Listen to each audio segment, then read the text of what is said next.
घडून गेलेले आहे. खरोखर प्रत्येक शाळेत म्हणजे या आदर्श शाळेमध्ये मुलांचं कौतुक करणं हा एक वेगळाच भाग आहे. त्यामुळं पालकांनाही प्रोत्साहन मिळतं. मुलांना तर प्रोत्साहन मिळतं, पण आम्हा पालकांना देखील प्रोत्साहन देण्याचं काम या कौतुक सोहळ्यातून होतं असं मला म्हणायचं आहे.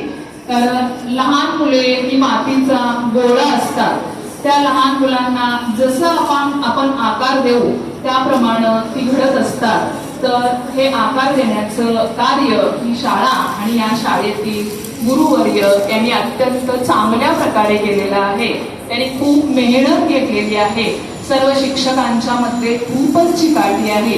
कारण आता मी पाहायला लागलीये की हा जो विद्यार्थी मंत्रिमंडळांचं जे हा जो एक वेगळा असा अद्भुत अशा प्रकारचा सोहळा आहे किंवा या मुलांना सर्व काही शिकविण्याचं म्हणजे मंत्रिमंडळ काय असतं एवढंच नाहीये तर त्याची शपथविधी देखील कशा प्रकारची असते हे आत्ताच लहानपणापासून तुमच्यावरती या शाळेतून संस्कार केले जाऊ लागलेले आहेत. म्हणजे पुढे तुम्हाला कोणत्याही गोष्टीची अडचण येऊ शकणार नाही अशी ही सर्व शिक्षकांची जिद्द, चिकाटी, त्याचप्रमाणे त्यांचं कष्ट, मार्गदर्शन योग्य प्रकारे हे सर्व काही घेऊन तुम्हाला पुढे नेण्याचं हे जे शिक्षकांची चिकाटी आहे ती खूपच कौतुकास्पद अशा प्रकारचे आहे.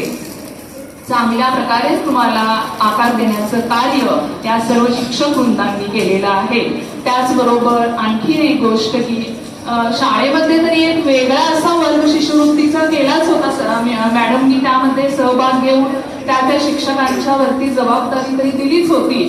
त्याचबरोबर घरी अभ्यास करत असताना मुलांना जर काही अडचण आली, काही शंका असेल तर ही सर्व मुलं शिक्षकांना फोनवरती देखील आपल्या शंका विचारत आणि कोणत्याही गोष्टीची तक्रार न करता हे सर्व शिक्षक फोनवरून त्या मुलांच्या शंकेचं निरसन करीत असत. मी कितीतरी वेळा मी देखील काही प्रश्न